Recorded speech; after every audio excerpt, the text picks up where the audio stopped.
The damn wild to get these add-ons. That's Bedrock for you.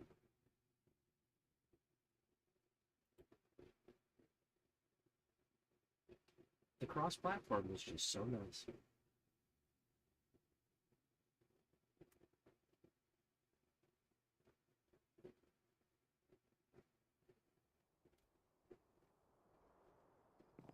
Okay. Let's fix this shit.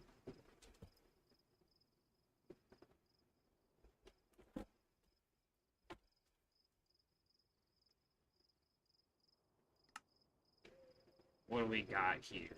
Drop on P. Inventory on tab. We're gonna sprint with left alt. Sneak with control. Where's my jump button? Did I scroll right past the jump button? There it is. That shit. Left-handed, baby.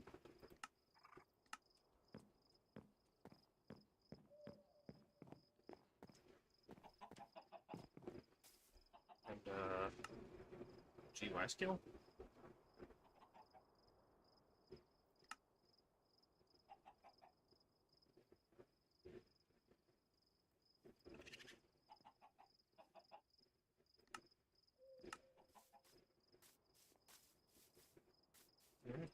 Right. Pinning.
Boy, this fog is really intense. I feel like this mod is kind of broken on PC.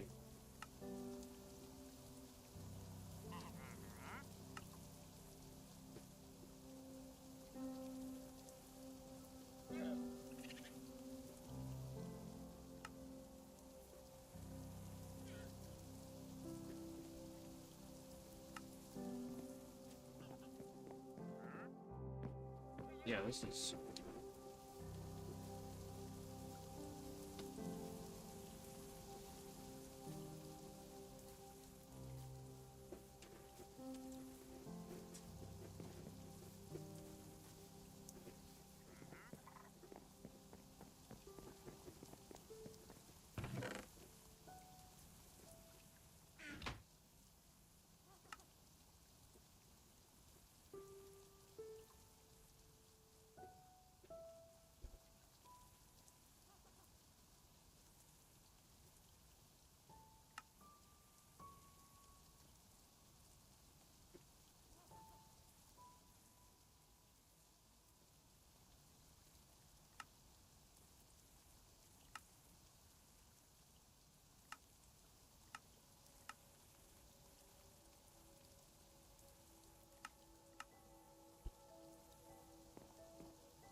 Okay, that's less aggressive.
it's still fucked up without the fog.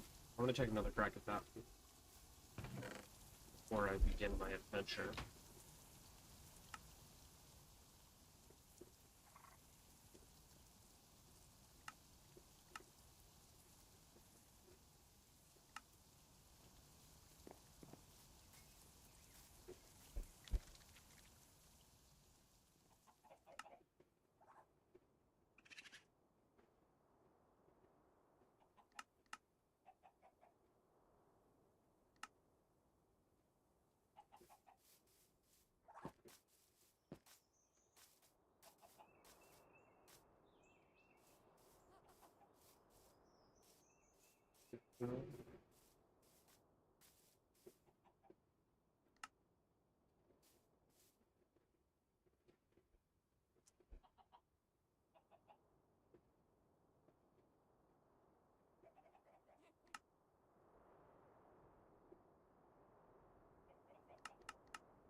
What is happening?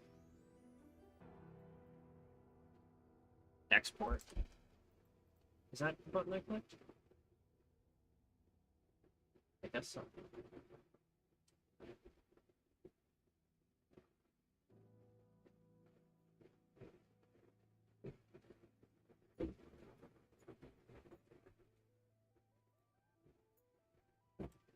Alright, let's restart that. Let's give that another shot, shall we?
Right?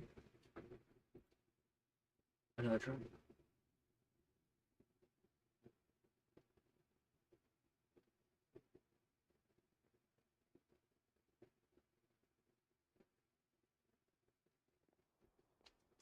Okay. Hey, look, this thing loaded. Wild. It's like random which mods work and which ones don't. Every time. Is this a nighttime situation. It shouldn't be, but it is. It is, we are.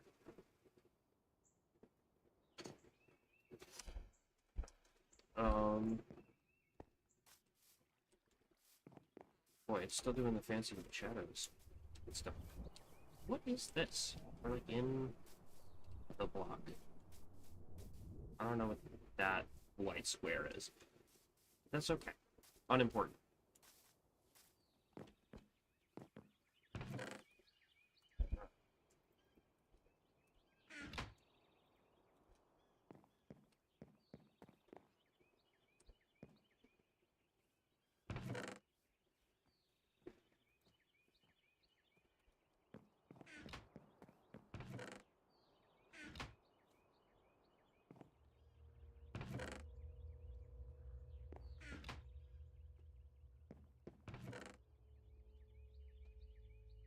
Okay, let's do this. Keep inventory is turned on for my own convenience, because I play this shit at work. Or walk away from the game at a moment's notice, you know?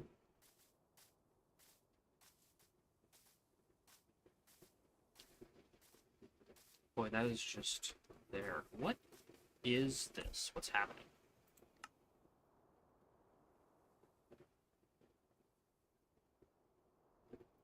Something's going on.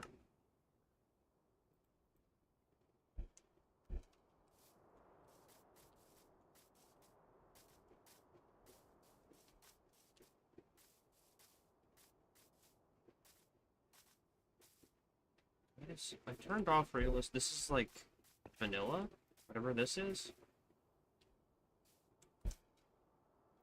No way. I don't buy it. Some sort of ray tracing technology.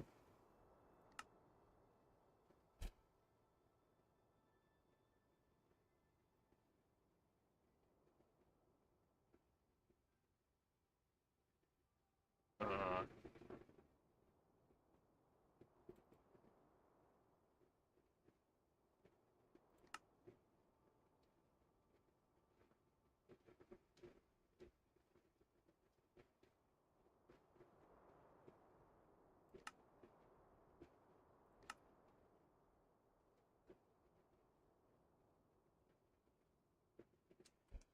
okay.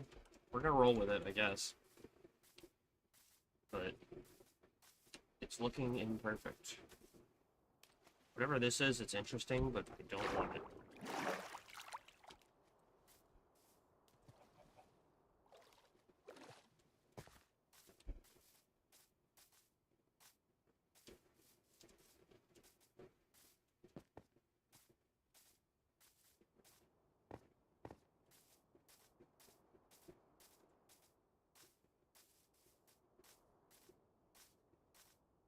Goose.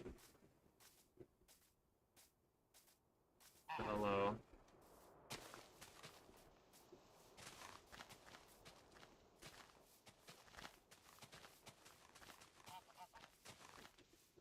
I also want to turn off those little tutorial pop-ups.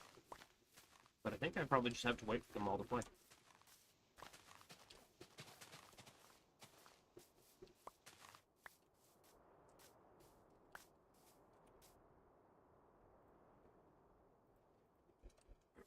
Alright, come here, bro.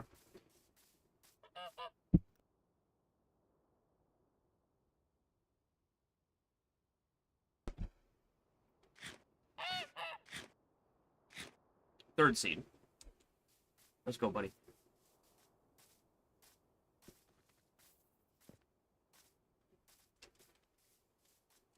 That fourth one got them all boned up.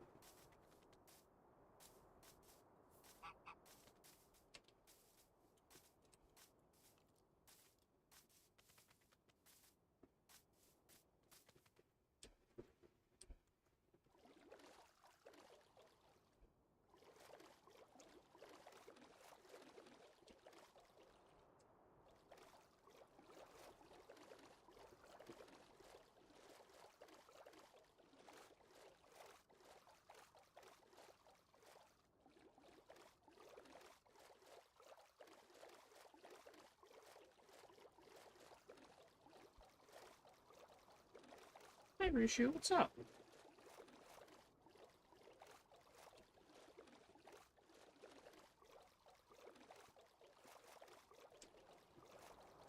I got a dog here. Let's get him on camera. See that dog? Haru? Hi, Rishu. The fuck was that?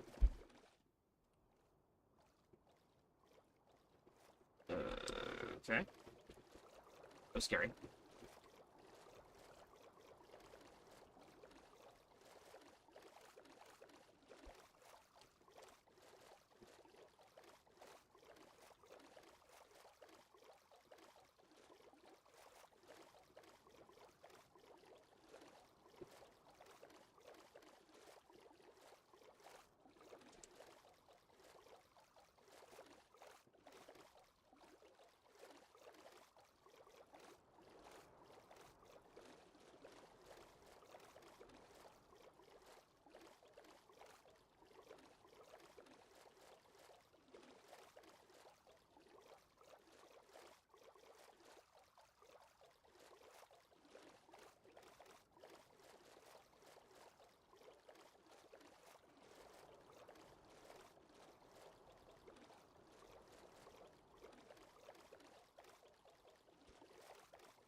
I got a pathetic dog, hold on. You wanna go up on the vent? Go ahead.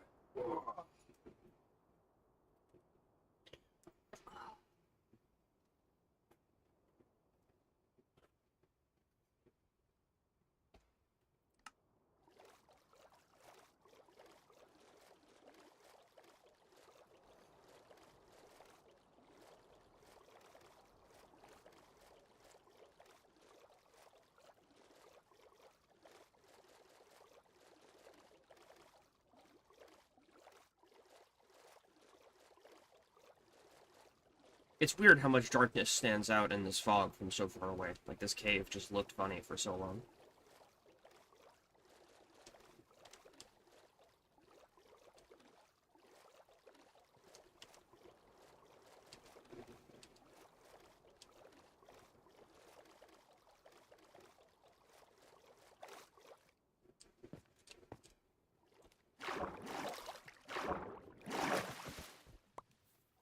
Okay.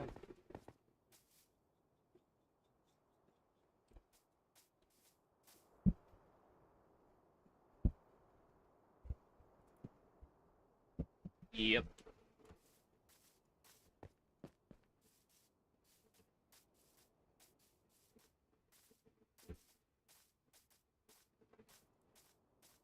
Get a couple of these saplings before I move on.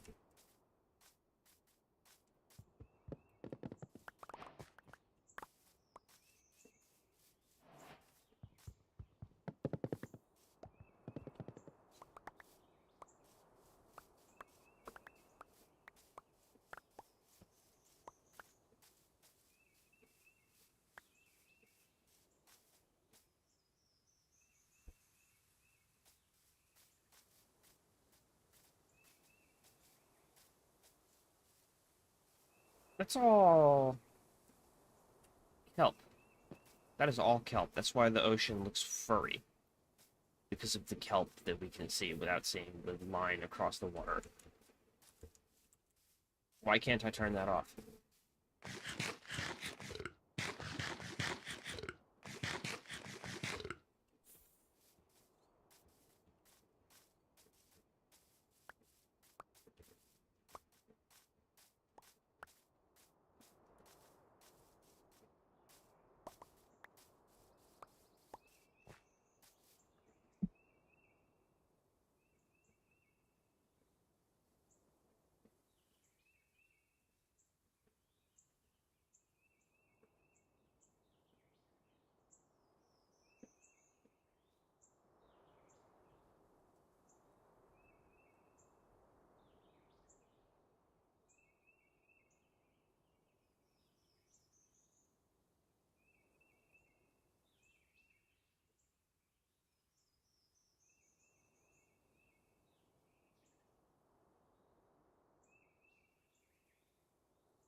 Oh, okay.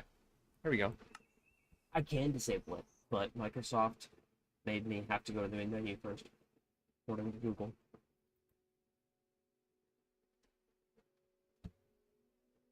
And from what I understand, let's see, let's hit the books here. Go into video,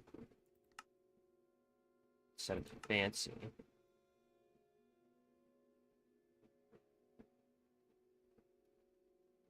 Look, allow in-game graphics mode switching. It's disabled by default, which is why I couldn't change this setting mid-game.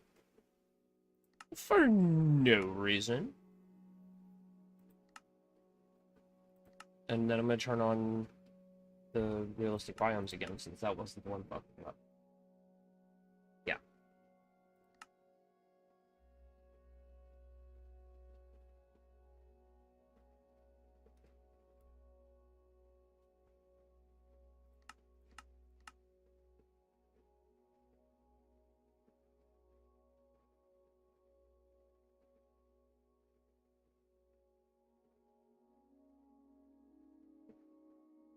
Where'd it go?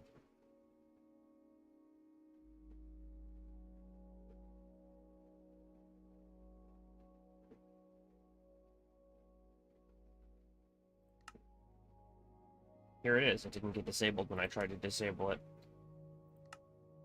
Cool. This works.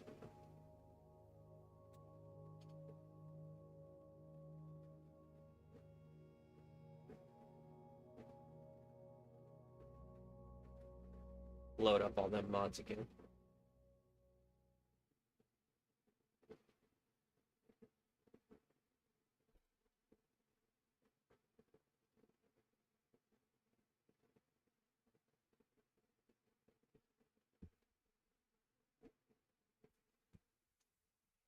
Oh, there we go. It's still looking furry on the horizon, but I'll live.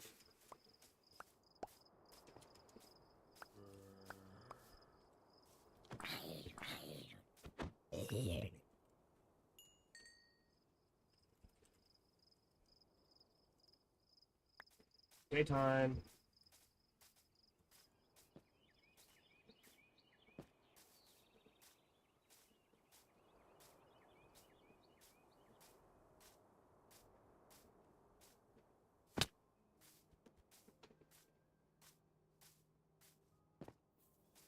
Now the grind starts. We're just filling out this map.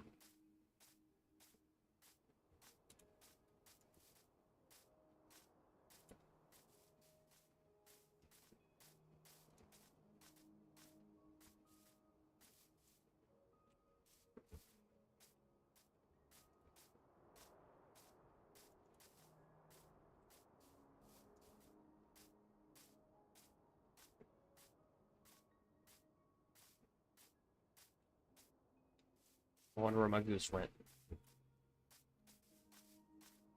One day I will reload that chunk and it will teleport to me.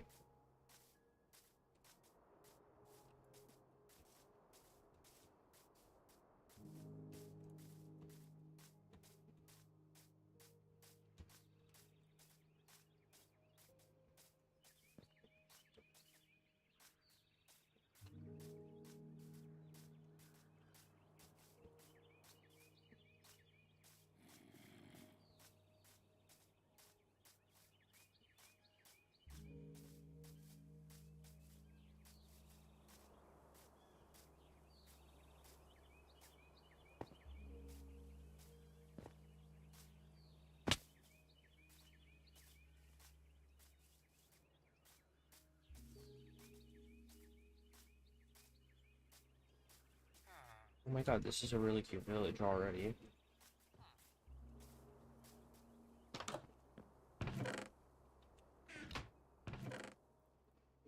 Guess I'll be taking those saddles.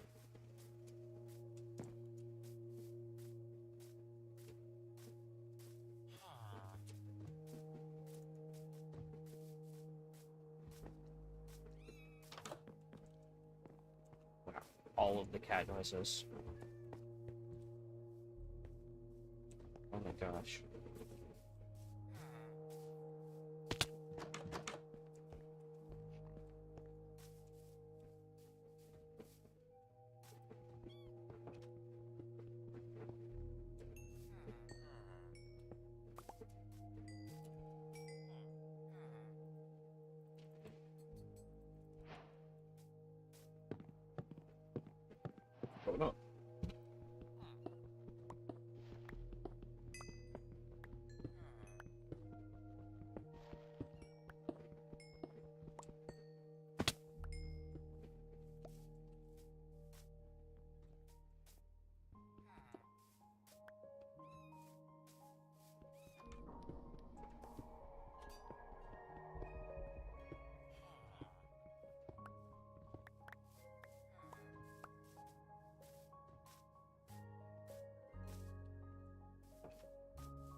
Whoa.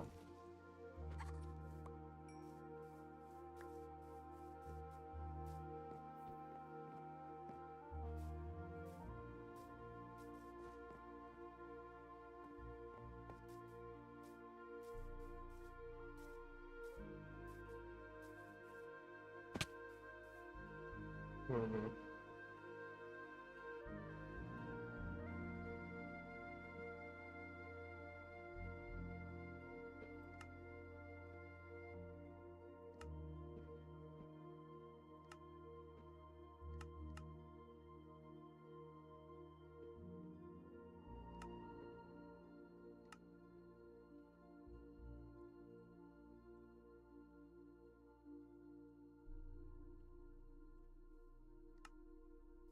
We'll be back in.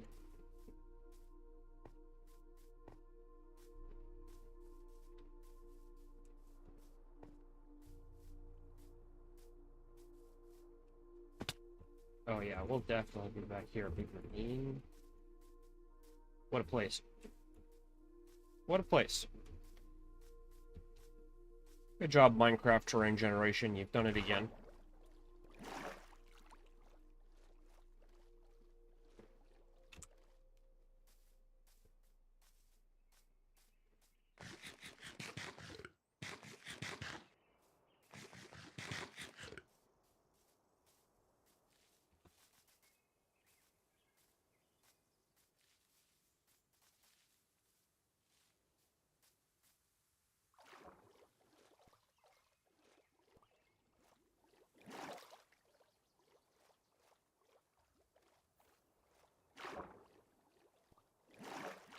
Look at those clouds freaking the fuck out.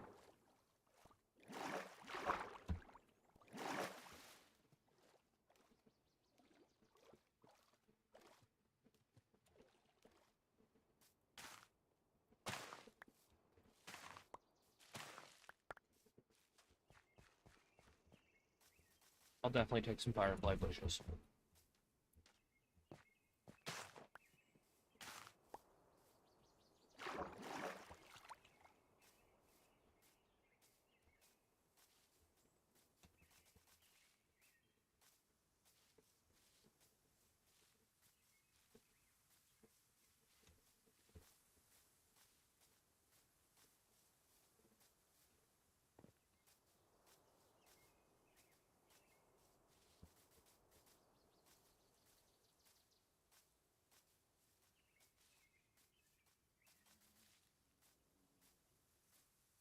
Oh my god, another one? Wait, look at that.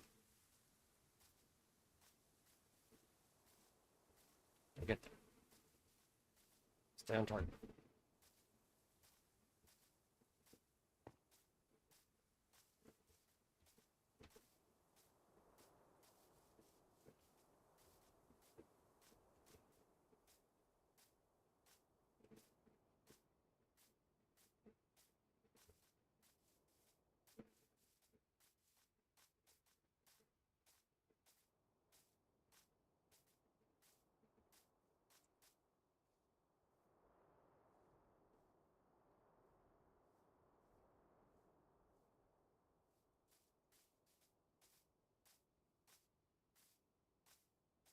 Sheep.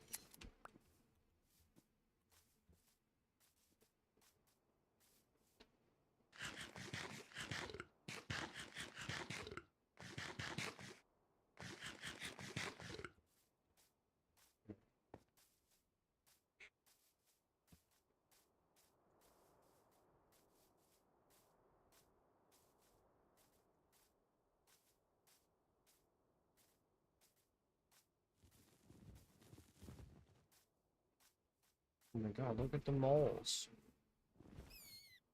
What?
that?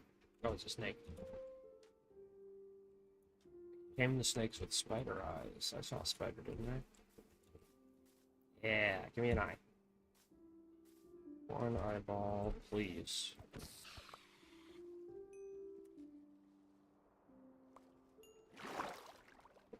The string is also important because we can use the string to make Pokeballs to pick up the mobs, and we're gonna make a zoo. So, but give me a snake. Yes, one was enough. Come on, buddy.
See that? We'll get there.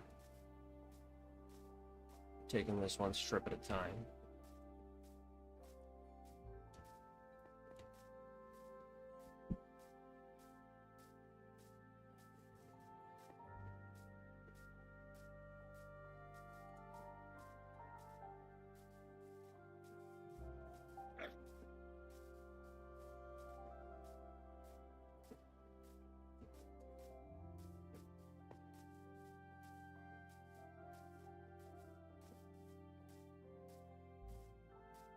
Look at this place. They got horses. And a blacksmith. Nothing. Garbage blacksmith. The bundle's useful, I'm not gonna lie.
Be slow.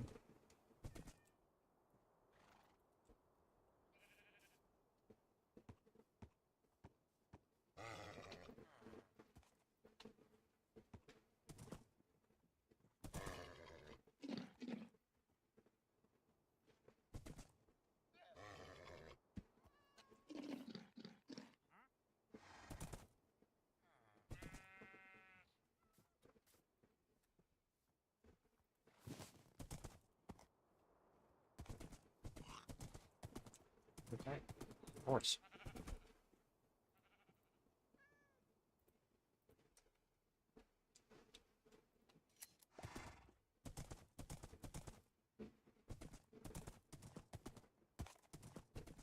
Is that second blacksmith?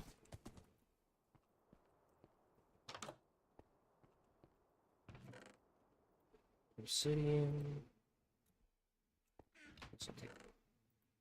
Should have taken the iron pants in the other one, but I'm not gonna go back.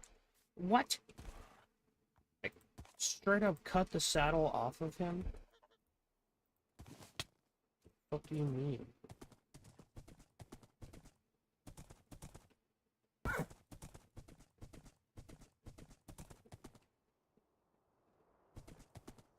I'll be back.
What the horse is doing here?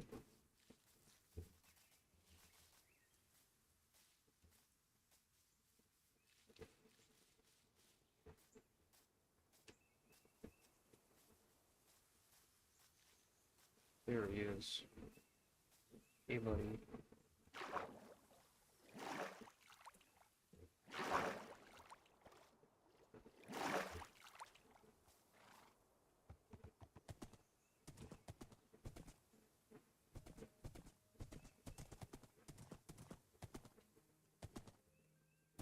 Hmm.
The horse is very resistant to falling damage. I didn't know that. Very safe.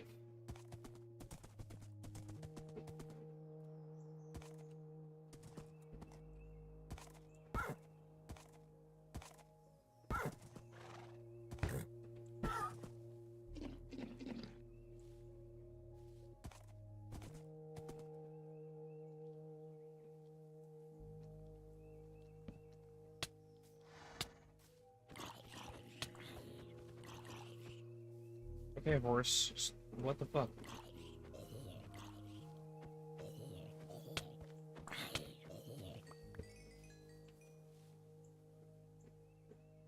It was just a big ball of zombies, though.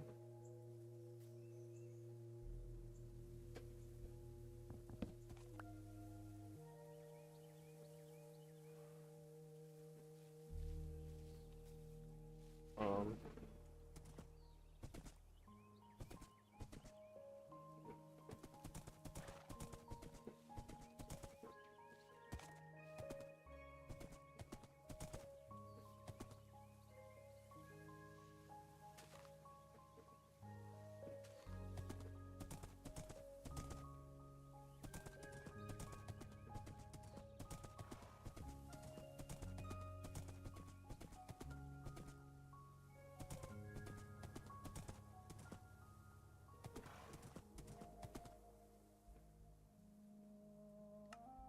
Let's see if this works. Does it take the horse with me? If not, sadness. And sadness. Oh, shit. Oh, fuck. Oh, okay, it canceled. Good.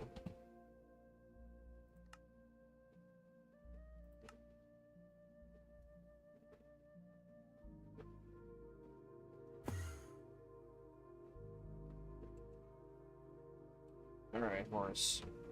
It looks like we're doing this the stupid way.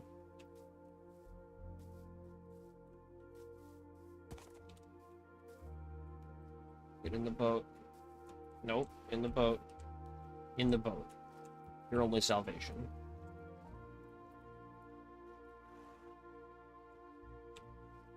Get in. Can horses not get in the boat?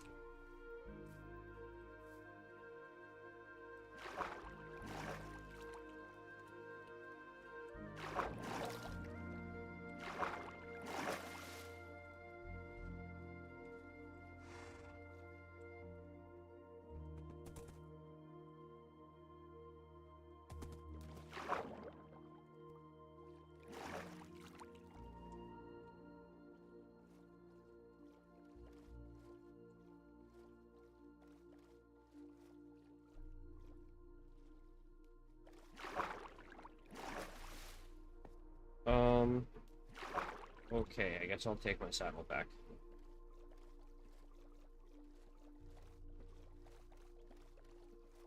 Rip horse.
Kitty.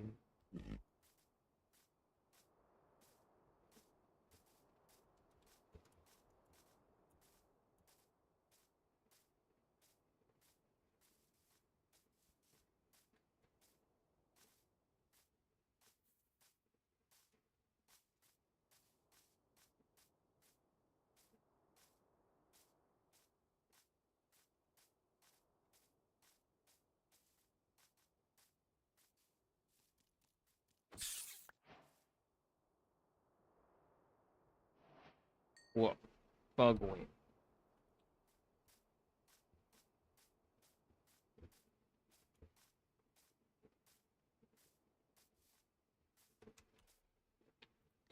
Okay, I'm gonna hit the bathroom.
I'm back.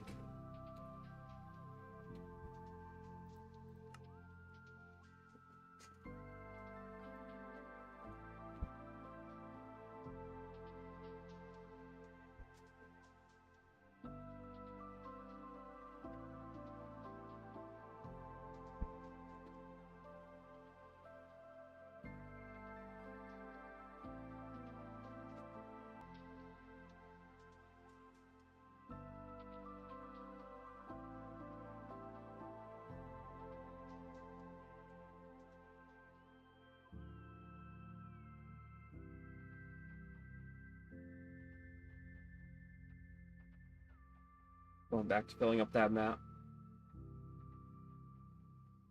when all the add-ons load.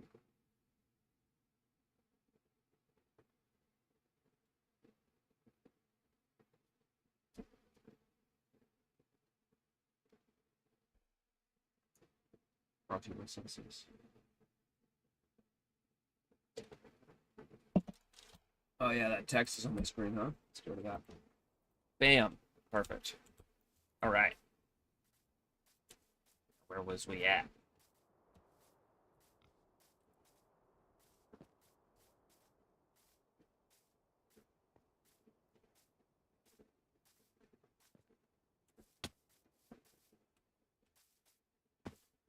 Every time I've seen one of these hills with the cherry blossoms, there's been a village.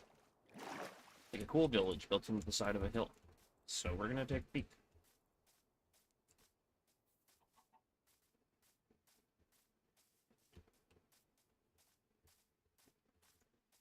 See how consistent this is.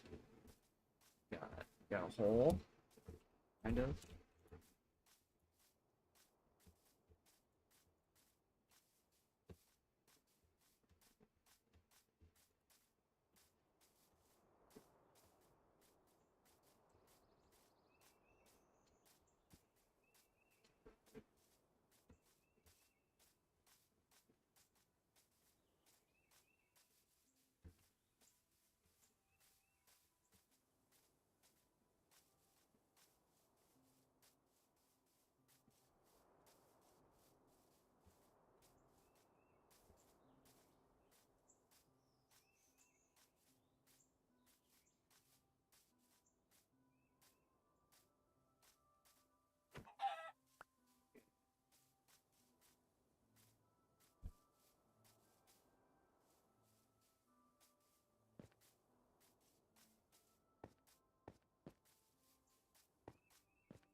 Looking like there's no village attached to this one.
Language.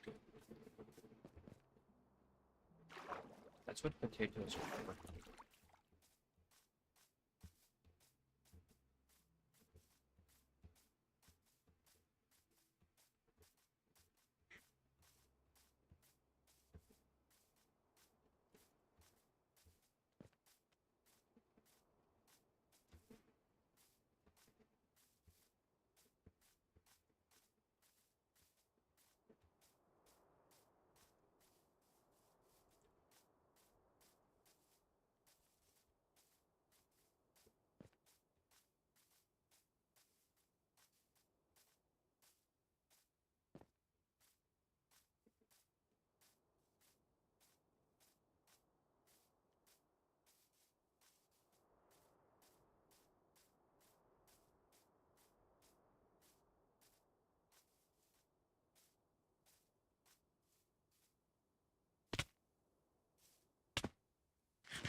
I should have seen that coming.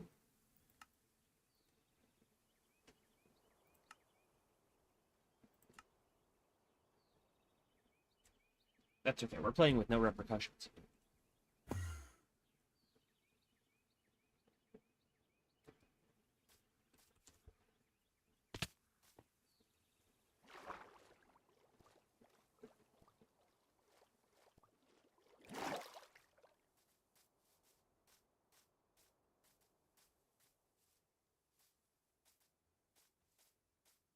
The repercussion for dying in-game is real-life time loss, which is what I'm trying to achieve by playing Minecraft anyway. So, it all works out.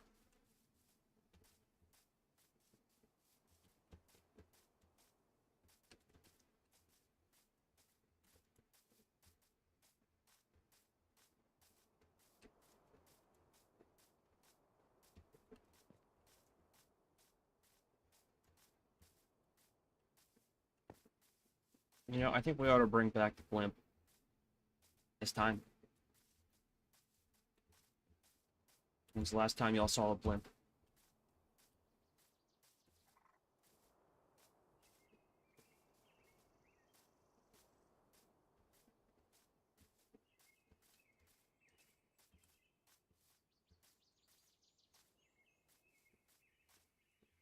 The Skytanic.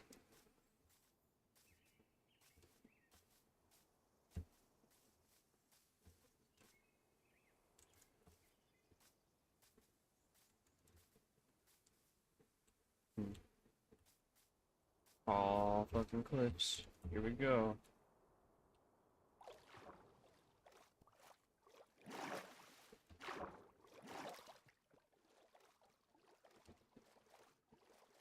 Okay, let's see where the server goes.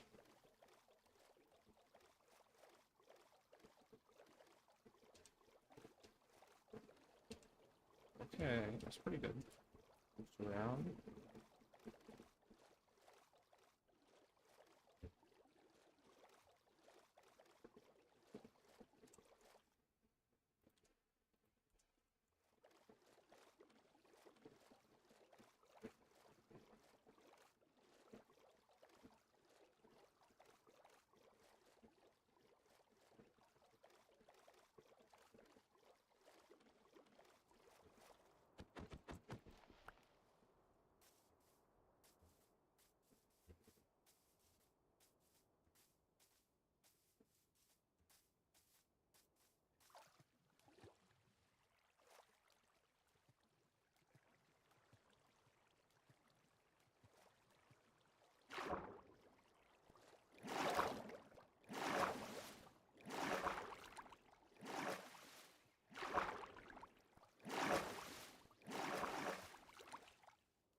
I'm thinking about just putting on an audiobook. I don't want the video to get, like, removed or whatever, but I'm not monetized, so I don't give a shit about that. Is graphic audio copyright strike?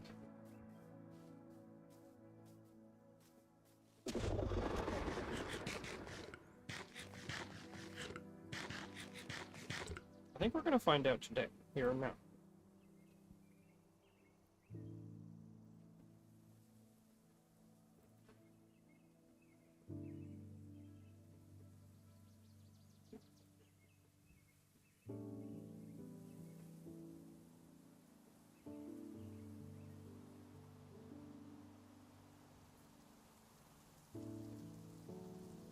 Um,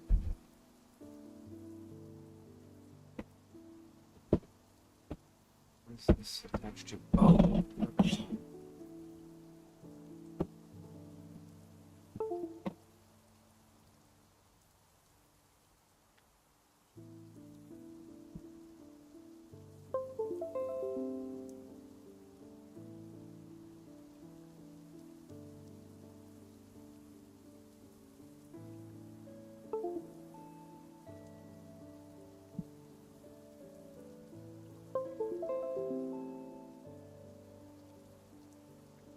Okay, hold on.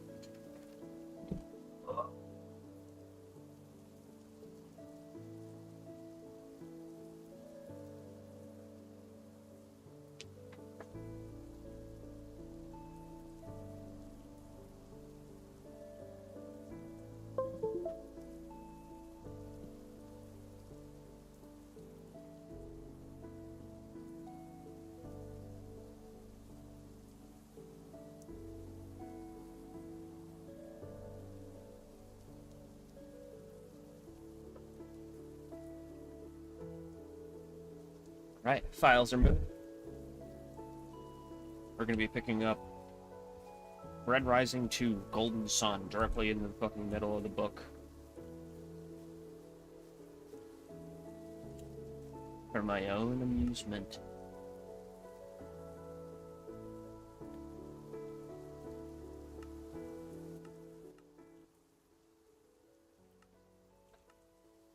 That volume down.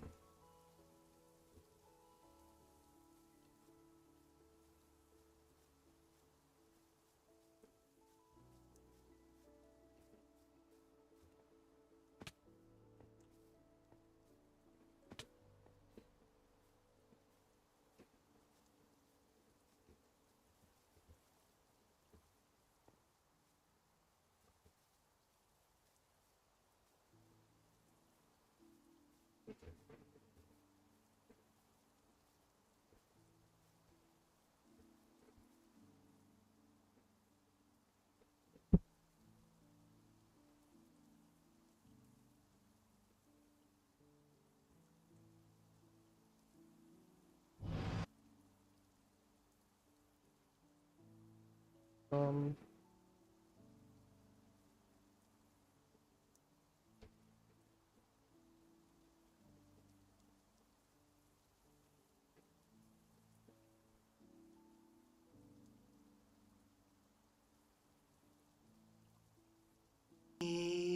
I look around for Sevro and see him at a terminal with two of the Greens. Sevro! He holds up a finger for us to wait. You attempt to woo are not fools, and they do not suffer fools. Pliny has given them valid argument. He's aligned their interests with his. You must counter with the same. Pliny is a leech, a liar, as much as you're an honest man. And that makes him dangerous. Liars make the best promises. Lorne plays with his griffin ring, no doubt thinking of the beast, and of the grandchildren on his ships in the fleet. He brought his whole household off Europa. 3 million men and women, of all colours. He told me he could not leave them when I noted the size of his...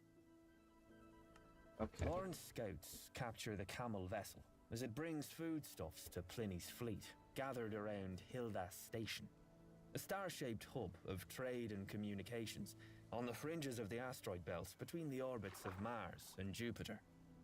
For 15 hours, I hide with Roke, Victra, Sevro, the Howlers, the Telmanases, Lorne, Mustang, and Ragnar, among boxes and crates of vacuum-sealed proto-fiber meals.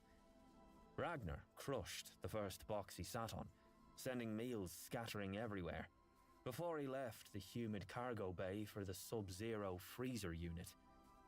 Severo cuts open a half dozen of the meals and nibbles throughout the journey, sharing with the Telmanases and his Howlers, while Roke sits speaking with Victra in the corner. Mustang leans against Daxo, sharing stories with Kavax about Pax. She avoids my gaze. I tried apologizing before we boarded the ship, but she cut me off fast like. Nothing to apologize about. We're adults. Let's not sulk and bicker like children. There's things to be done. The words grow colder as I roll them over and over again through my mind. Lorne nudges me with his boot.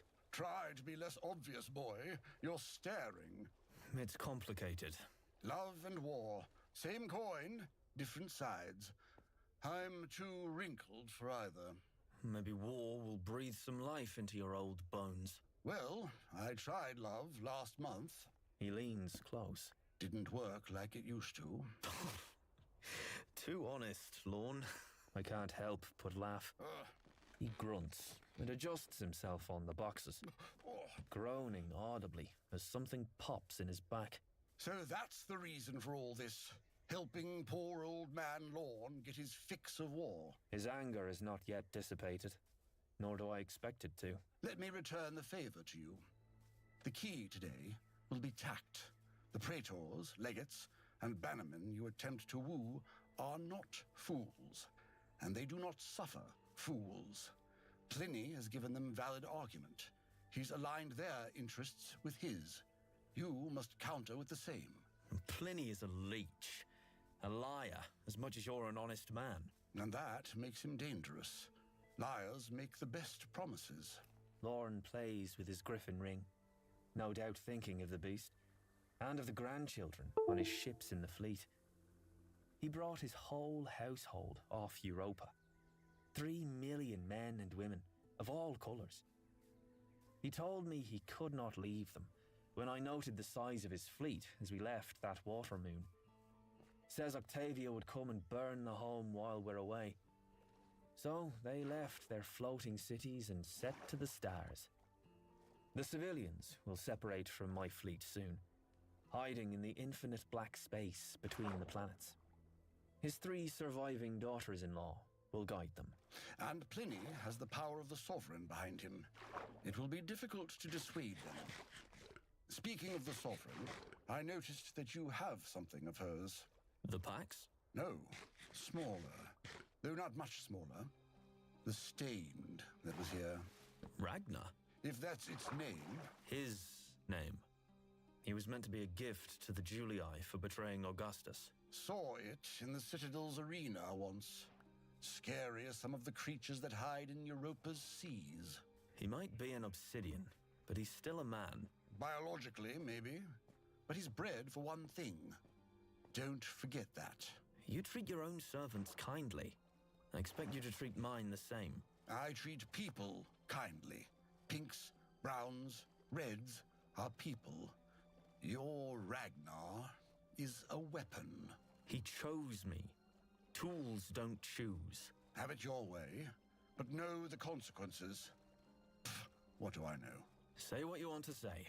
You will fall to ruin because you believe that exceptions to the rule make new rules. That an evil man can shed the trappings of wickedness just because you want him to. Men do not change. That is why I killed the Wrath Boy. Learn the lesson now so you don't have to learn it with a knife in your back later. The colors exist for a reason. Reputations exist for a reason. For the first time, he seems small and old to me. It's not his wrinkles. It's what he says. He is a relic. Thoughts like his belong to the age I am trying to destroy. He can't help what he believes. He's not seen what I've seen. He's not come from where I've been. He had no EO to push him, no dancer to guide him, no Mustang to give him hope. He grew up in a society where love and trust are as scarce as grass in the Helian waste. But he's always wanted both. He's like a man, planting seeds, watching them grow into trees, only for his neighbours to cut them down. It will be different this time, and if all goes well, I will give him back a grandson.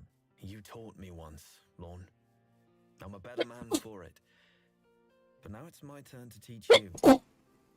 Men can change. He's like not angry at all about the fact that he killed Tactus. I'm really confused about that.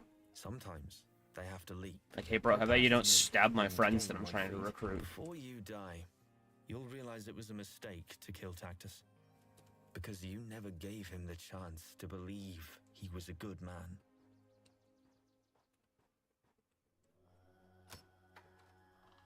I find Ragnar lying on the ground in the freezer unit, at home in the bitter chill. His shirt is off, so I see the frightening angles of his tattooed body. Runes everywhere. Protection over his back, malice over hands, mother over his throat, father over his feet, sister behind his ears. The mysterious skull marks have stained upon his face. Ragnar, not much for company, are you? He shakes his head. The white ponytail curls on the floor. Eyes like stains of pitch stare at me, measuring. Second eyes, tattoos on the backs of his eyelids, are strange. Pupils like those of a dragon or a snake, so that when he blinks, his animal soul sees into the world around. I sit, watching him, wondering how to say what I want to say. Obsidians are the most alien of the colours. By offering me stains, you are bound to me. What does that mean to you? It means I obey. Unconditionally? He does not answer. If I asked you to kill your sister or your brother, Are you asking me this? it is a hypothetical. He does not understand the notion when I explain it.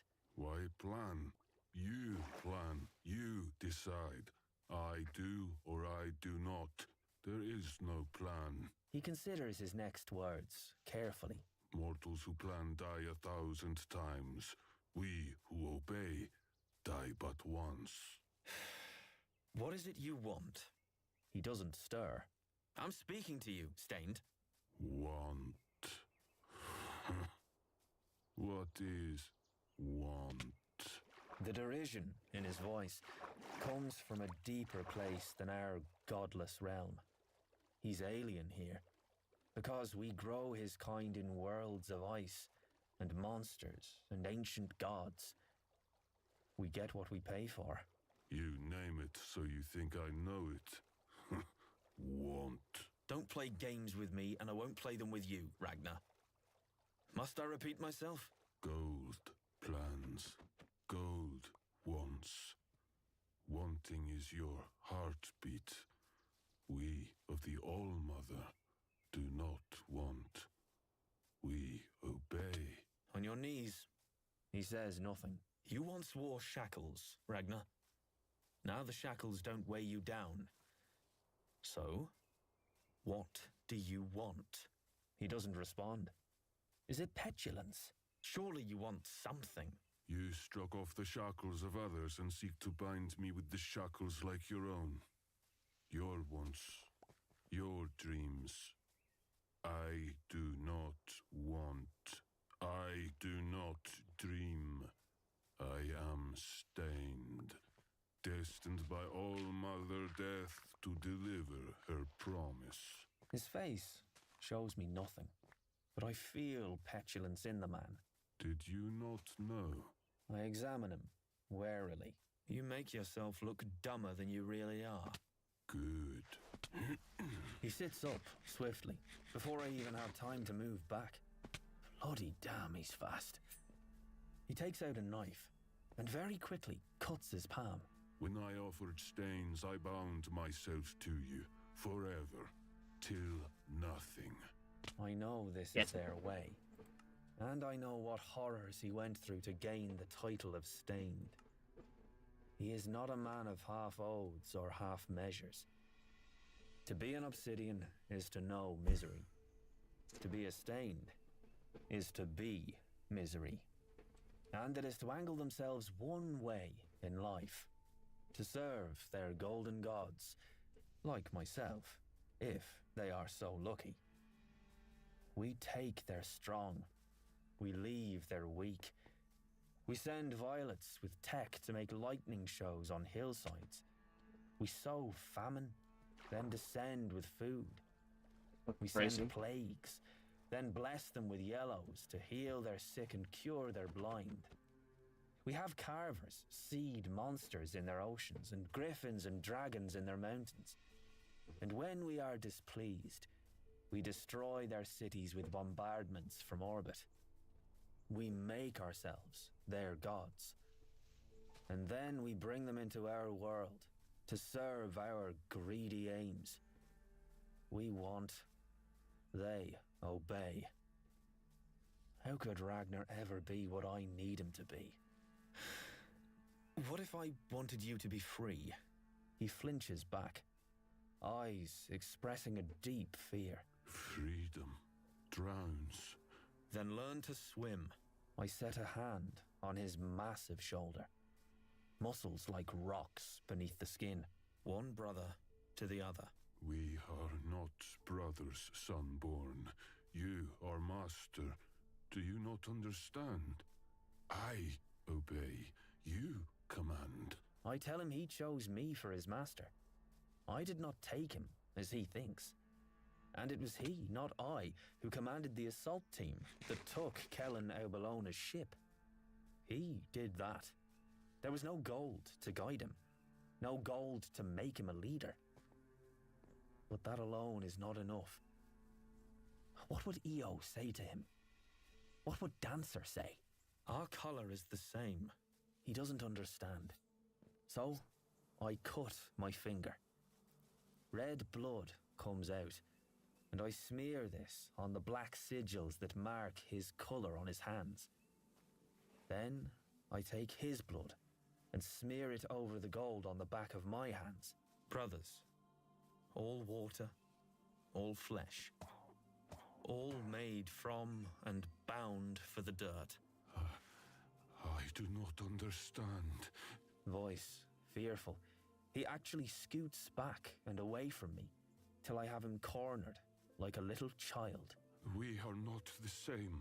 You are from the sun. I am not. I was born 6 inches from the dirt. Ragnar Valaris, I release you from my service. Whether you like it or not, I will not let you be bound. I will not let you be led. You stay in this icebox till you're man enough to decide what you want. You shoot yourself in the head, you freeze yourself to death. Go ahead. But whatever you do, it will be because you chose to do it. Perhaps you'll choose to follow me. Perhaps you'll choose to kill me. Whatever it is you decide, you must decide for yourself. He stares at me, eyes wide with terror. Why? Why do you shame me? In all the worlds, no man would reject a Stained. I chose to offer myself, and you spit on me. What have I done? When you offer yourself, you offer your brothers and sisters and people into slavery as well. You do not know. We live to serve. If we do not, gold will end us. We will be no more. I have seen fire rain from the sky. Centuries ago, in the Dark Revolt, the Golds killed more than 9/10 of his color. Exterminated them, like culling a population of predators. That is the only history they Powder know, Snow is so fucking the one horrible. we give them. Why did they add it to the game? The history of man is Actually kept garbage. from you, Ragnar. The Golds teach you that you have always been slaves. That Obsidians exist to serve, to kill. But there was a time before gold where man was free. Every man. Every man, every woman. You were not born to serve gold. No, you tempt me. You bait me. I have seen this before. I have seen false words meant to trick. The true words are known to me, to us. Our mothers teach them. Fear and serve the men of gold, or they will come with iron from the sky. Gold will treat you with fire of the unborn, for they are not bound by love, nor bound by fear, not bound to earth, but to sky and sun. Fear and serve the men of gold, I do not serve them. because you are one of them. What if I told you I was not? He stares at me. No answer. No movement. Nothing. Just confusion. He's the first person we're And telling? so, I tell him. That's fucking crazy. I tell him, in that freezer. What do you mean you're Dancer telling told him? me in the penthouse. Jesus. We have been deceived. That's I had a wife. a fucking mistake. They took her from me. They hanged her. They made me pull her feet so that her neck would break and she would not suffer. I killed myself after that, burying her, letting them win, letting them hang me. I drowned in grief, I tell him how the sons came for me. and Ares gave me a second chance.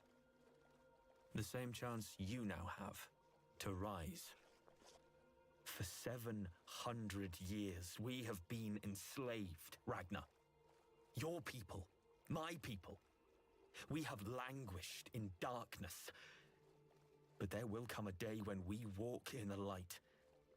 It will not come from their mercy. It will not come by fate. It will come when brave hearts rise and choose to break the chains, to live for more. You must choose for yourself. Will you choose the hard path? Am I supposed to expect Will this to you go choose well? to be my This is friend? insane. Will you rise with me? Or will you go as all who have gone before? Bro, he's Never gonna know turn your what ass might in. have been. I leave after that. I do not swear him to silence. I do not demand an answer. Dancer demanded none from me. I had to make the choice. Goddamn. If I had not, if I had been forced into service, then I would have given up 1,000 times. Slaves do not have the bravery of free men. That is why golds lie to low reds and make them think they are brave.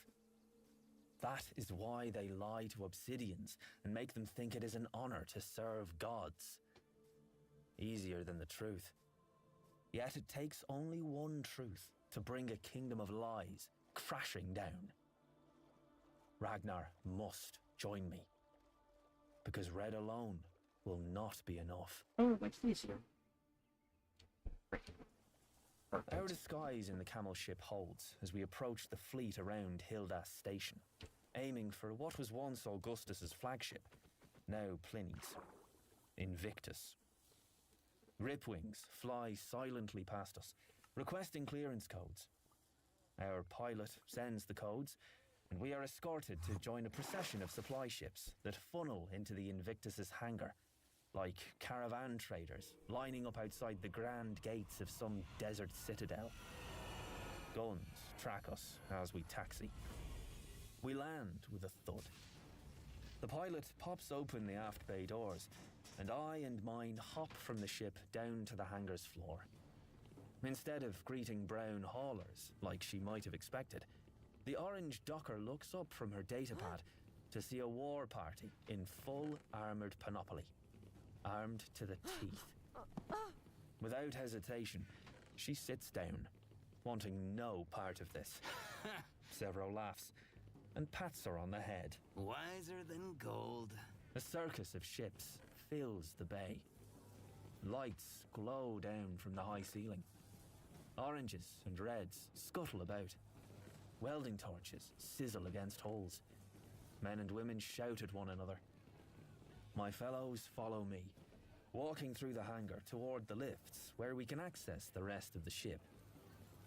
And as we walk, silence spreads like wildfire. Welding torches cease to sizzle. Men no longer call out. They simply stare. I stalk forward in the front with Lorne. Mustang and Kavak Sau Telmanis flank us. Roke follows with Sevro and Daxo. Victra comes next with the Howlers. And then, behind them all, like some sort of pale, giant shepherd, comes Ragnar. He chose to join us from the freezer. We exchange a look, and in one nod, I know I have a new general for the rebellion. I swell with Okay, fuck confidence. yeah. That's sick. Not a soul protests our movement, though by our attire they know we do not come for peaceful talks. My armor is black, carved with roaring lions. A thin pulse shield flickers over it. On my left arm, my Aegis activates, its opaque blue surface drinking in the light. My white razor slithers on my arm. Our boots make the sound of hail on the metal decks. I dispatch Pebble to have her green squads crash the ship's communication system. A copper sees us and makes a deal of playing with his datapad. Ragnar slips up to him, touches his shoulder hard enough to push the man to his knees. No. We enter the lift and the guts of the ship without a shot being fired. We take the lift to the deck, one above the command level. The lift doors open, bringing us face to face with a squad of grey Marines. Captain, you're to accompany Virginia Au Augustus to the engineering bay. The Grey's eyes appreciate the gravity of the situation. After barely a hesitation, he salutes. His confused men fall in behind Mustang and the Telmanises as they head off at a trot. The ship alarm begins to wail. The Howlers go to the engines and life support systems as my own force continues 3 decks up, heading not for the command deck, where Pliny will be hosting his new allies, but for the brig. Roke, Victra, Lorne, Sevro, and Ragnar slip in through the doors, subduing the guards before I even enter. The prisoners, some 40 peerless Augustus loyalists, are imprisoned in small Duraglass cells. Thank the Reaper. Sevro walks past each, freeing the men and women inside with a data key as he goes. Thank the Reaper. He says to each, repeating it 4 times to a towering old peerless woman, till she finally realizes she's not getting out till she plays his little game. They each roll their eyes and say, thank you. Oh, what a good, abnormally tall and decrepit peerless you are. Excellent. Lorne, I found a possible bedmate. He pauses as he comes before the Jackal's glass cage. Oh, what do I spy with my little eye? Oh, locked up. Wait, I have 2 again. Let me out. Get him out. I'm not playing your game, Goblin. Thank the Reaper. I thank the Reaper. And the bro. name's Sevro. You know that. The Jackal rolls his eyes. Thank you, Reaper. Bow like a good servant. No. Just let him out! He has to play my game. Shithead isn't getting out till he plays nice. I'll give him a riddle instead. What do I have in my pocket? I grow tired of the game. So, behind his back, I point to my eye. An eyeball? Glory, damn it! Who told him? Roke takes the key from Sevro's hand and scans it over the cell's console. The Jackal joins us. Grow up, Sevro. The hell is your problem? We need to take our time anyway. Can't let me have a little bit of fun? We take our time, so Pliny can fear our actions.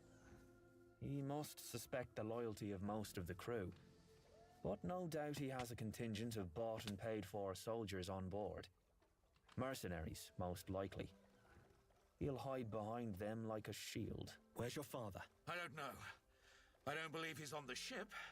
My sister make it to you safely? She found us. Good. He turns quickly to acknowledge Lorne. A pleasure, Arcos. My father forbade me from reading your exploits as a child. Still, I managed. Tales of Old Stoneside kept me up late into the night. As did your performance at the Institute. I was afraid to close my eyes after seeing your campaign. Seems your mission was a success on Europa, Darrow. They sprang the trap as we hoped, and Aja escaped. Then let's go fix this problem and get on with our war. Roke looks back and forth between us, perhaps noting the familiarity with which we speak. Yet another thing I never told him. The gulf grows. We meet Mustang in the low-color galley during lunch hours. Hundreds of orange deckhands and electricians mingle with the red factory workers and brown janitors. The buzz of conversation and the clatter of plastic trays on metal tables falters as soon as Ragnar enters the galley. Dead silence. Except an overexcited brown janitor who screams at the top of his lungs. His comrades quickly cover his mouth. Ragnar walks to the center of the room and moves one of the tables without waiting for the low colors to get up. Pulling it free of its metal bolts, he drags it screeching across the metal floor. Low colors still sitting on the attached benches. They stay motionless, eyes huge and terrified, and utterly confused at the sight of my cadre of 50 golds. The Telmanises follow Ragnar, carrying between father and son a circular metal device 1 meter thick, 2 meters in diameter. The purpose of their trip to the engineering bay. Their arms are covered by armor, but the veins of their necks bulge under its weight. Mustang guides them, Holy moly. looking at her datapad. Here. They drop it where she points. The Greys follow, Oh, hi, carrying Rayla. a huge battery unit, which they set on top of a nearby table. I speak into my comm. Howlers, make some noise. Pardon me. Excuse me. Sorry. Pebble waves her pudgy little hands. She takes a cable from the battery unit and attaches it to the disc. There's a crackle as the ship's speakers activate. Pliny. I look around for Sevro and see him at a terminal with 2 of the Greens. Sevro! He holds up a finger for us to wait. Dear Pliny, if your heart beats like a drum and your legs a little wet, it's 'cause the Reapers come to collect a little debt. He sings until Ragnar throws a table into the console. Sparks shower out. Sevro looks up slowly at the table hanging over his head. Holy shit, another one? What is this, the front By half? inches. This one's right wheels side around. up. What the gory piss and shit is your damage, you overreacting mountain troll? Rhyming. Mustang and I share a look as Sevro curses the stained out in every compound manner he knows, adding the crux for good measure. You found him. Which one? You squawk like a chicken. Can't insult me. Got Sevro him. looks at me, aghast. Control him.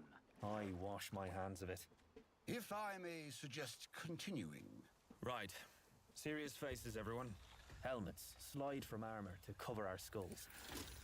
I see thermal readings, power levels in the digital display. Prime it. Mustang activates the Leechcraft thermal drill. Rayla's on the It's meant to keyboard. burrow through the outer hull of I a love you, ship kitty. and create a breach large enough for a boarding party to pour through. So, carving through the floor of a ship is nothing. And we're only 1 deck above the command rooms. I jump atop the drill. Momentum is everything to a Helldiver, to military endeavors, to life. Keep moving and dare someone to get in your path. You know what I said earlier? About tact? Lorne grins evilly behind his beard. Slag tact. Terrify them. I look at Mustang. Burn. She presses a button. The drill glows red. heat radiates up into me, spreads along the floor. Low colors flow away, abandoning their food, fleeing the room, as the floor sags and melts like sand pouring down an hourglass. The drill falls through the dripping deck into the command room beneath, with me riding on its back.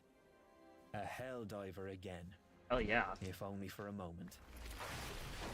This book is better than the first one. Into the middle of I'll give it that. Great wooden table, sheaving through and impacting like a meteor into the marble. And it's like, still melting. This, like, the story itself is mid, but I am just living for the moment where everyone finds out that he's a red. Fuck, I don't know, it's such a setup. It's such a setup with such a guaranteed payoff that I'm locked in regardless of the mid writing.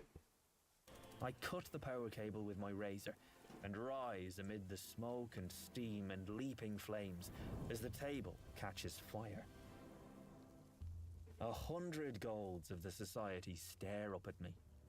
Praetors, legates, justiciars, and knights of powerful houses stand with their razors drawn, all once loyal to Augustus, all now under Pliny's thumb, going with the wind, as they say.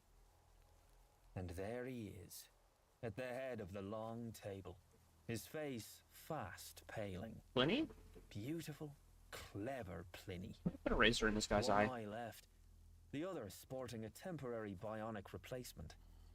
At his right sits one of the sovereign's furies, the Politico, Moira. Compared with Aja, she's a puffy pastry of a woman, but her sweet smile is half again as sinister as her sister's razor. Beside her is an Olympic knight, the Storm Knight, from the Japanese Isles of Earth. My goodman, I have come for Pliny. I bellow through the voice amplifier in my helmet and jump down from the drill, helmet rippling back into my armor so they can see my face. I walk toward him. My friends follow through the hole. Arcos first, then Mustang, and Severo. You said he was dead.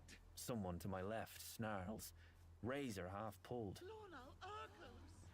His name rips through the place. Hell yeah. Severo and Roke secure the doors leading into the room. This is sick. And Cavaxo Telmonus! Cavax booms wildly as he lands. Guess Pax had to learn it somewhere. The Reaper is not dead, nor am I, nor is my brother. And we've come to reclaim what belongs to our father. These peerless don't know what to do. Yeah, I bet. You betrayed the Arch-Governor. Seize the traitors! If anyone comes within 2 meters of Darrow, I kill everyone in this room. They don't seem eager to call his bluff. The men I walk between jump backward. Lauren's reputation carves a hole for me straight to Pliny. Holy shit, it's a I peacock. don't break pace. Pliny, we must speak. Kill him! Kill the Reaper! A young man lurches forward and dies as his neighbor stabs him in the back. The neighbor looks fearfully to Lauren. 2.3 meters. Close. Kill him! He's just a boy! Pliny our Velocitor. You are a traitor. He doesn't want to seeds. Arch-Governor God damn Nero it. our Augustus. You have conspired to destroy his house, to forcibly marry his daughter, to kill his son, and betray him to the sovereign who has set herself against him. Your master raised you up, and you tried to tear him down. You have betrayed his trust, all for personal gain. Worst of all, you have failed. Stop him! Pliny gesticulates wildly at me. Moira! Moira whispers to the Storm Knight, and both step to the side. Whoa, You're that was supposed to be dead. weird. I just said she would kill you on Europa. And who do you know that can kill me? That ridiculous gold rage building in my voice, so that it might impress all these hungry souls. The Jackal failed. Antonia our Severus Julii failed. Proctors Apollo and Jupiter failed. Cassius Albulona failed. Carnus failed. Cagni failed. Aja al Grimus and her Praetorians failed. The hangman failed. The mines and pit vipers failed. And now you fail. That's when I slip forward, faster than a striking pit viper, and slap him across the face. He pitches sideways out of his seat like a leaf battered by the wind, careening into a gold who stood to the side. She spits on him and moves for me. You are a worm who thought himself a serpent just because you slither. But your power was not real, Pliny. It was all a dream. Time now to wake. Pliny scrambles to his feet, pushing himself away from me. His carefully combed hair is a mess, and redness swells on his right cheek. I spin him around and slap him again, harder. I seize him with my hands, raise him high into the air, but I hurt him no more. I will not demean the moment with cruelty, like Carnus or Titus would. My condescension is my weapon. I set Pliny back in the Arch-Governor's chair. I buff his dragonfly pin, straighten his hair like a kindly mother, pat him on his tear-stained cheek, and extend my hand, which bears my House Mars ring. He kisses it without me asking. Goodbye, Pliny. I leave you to your friends. I walk away, the eyes of all these peerless following me, abandoning Pliny.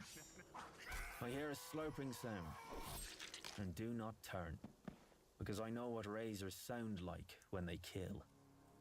They didn't even wait. Pliny is forgotten. These peerless thump their chests in salute to me. The monsters. They go with the wind, chasing power. But they don't realize power doesn't shift. Power is resolute. It is the mountain, not the wind. To shift so easily is to lose trust. And trust is what has kept me alive. Trust in my friends, and their trust in me. The Sovereign knows this. It is why she keeps her Furies close. They would die for her, as my friends would die for me. Because, in the end, what does all the power in all the worlds matter if your closest friends can betray you? The Sovereign's father learned that when his daughter took his head. Pliny learned at the price of his life. I forgot it, distanced myself from my friends, and nearly lost everything because of it when Tactus felt as overshadowed and alienated with me as he did with his brothers. It is why I started fresh with Victra, why I told Ragnar the truth, why I must make amends with Lorn and Roke. Trust is why Red will have a chance. We are a people bound by song and dance and families and kinship. These people are allies only because they think they must be. I look at them now, and I know they are so stern and so rigid that they will break and shatter against one another, not because of me, but because of what they are. Tell all who will hear. The Reaper sails to Mars, and he calls for an iron rain. Oh yeah. Power is the crown that eats the head. The Jackal said to me as we planned the invasion. He spoke in reference to Octavia, but the truth reaches further than that. These Golds have had power for so long. Look how they act. Look what they want. They jump at the chance for war. They come from near, from far. Ships racing to join my armada as they learn that I have called for an iron rain, the first in 20 years. I used the Jackal to spread the news, along with footage of Pliny's fall. Many of them are second sons and daughters who will not inherit their parents' estates. Warmongers, duelists, the glory-hungry, and each bring their attendants of greys and obsidians. The worlds of the society wait with bated breath to see what happens today. If we lose, the sovereign rules on. If we win, complete civil war. No world can stand apart. Legions marshal within my ship as my armada gathers around the dock moon of Phobos. I carry my razor curved as a sling blade. Crooked and cruel, it is my scepter. My iron house Mars ring tightens as I flex my hand and stare through the viewports. The Pegasus bounces against my chest. I cannot see my enemy, Bellona, and much of the Sovereign's local fleets, but they lie between me and my planet. The Sovereign's ancient Ash Lord comes fast from the core to aid with his Scepter Armada, but he is still a week away. He cannot help the Bellona today. My Blues watch me, and my generals. Of Victra Audulai's personal fleet, who abandoned her mother's forces. Of House Arcos, of the House Telmanus, and the bannermen of Augustus.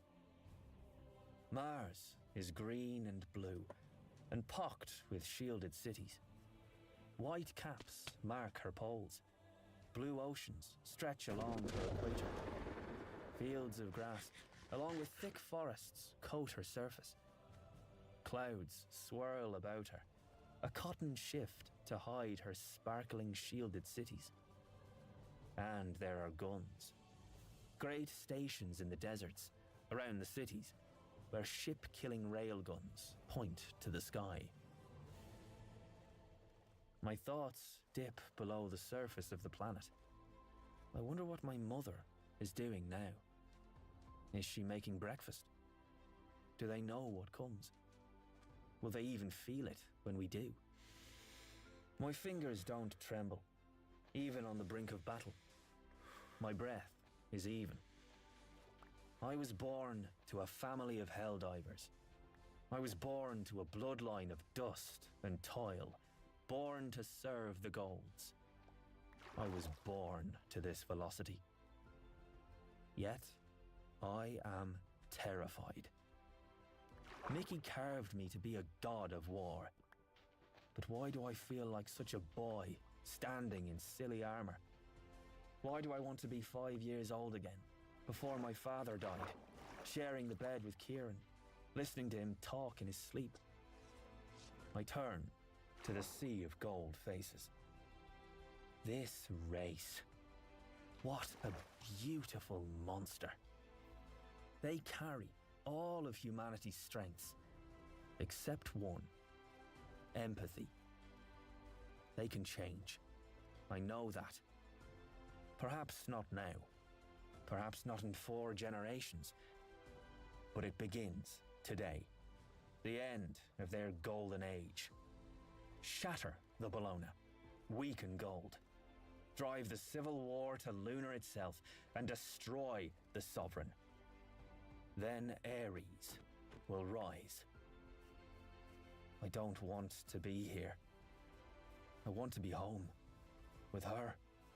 With my child, who never was. But can't be.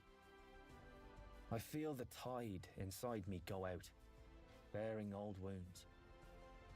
This is for you, I tell her. For the world you should have lived in. And so I return to my part, feeding these wolves. In the fading days of autumn, the Reds, who mine the bedrock of Mars, wear masks of happy ghouls to celebrate the dead claimed by the red soil, to honor their memories and subdue their spirits. We Aureate took those masks and made them our own. We gave them the faces of legend and myth to remind ourselves that there is no evil, no good, no gods, no demons. There is only man. There is only this world. Death comes for us all.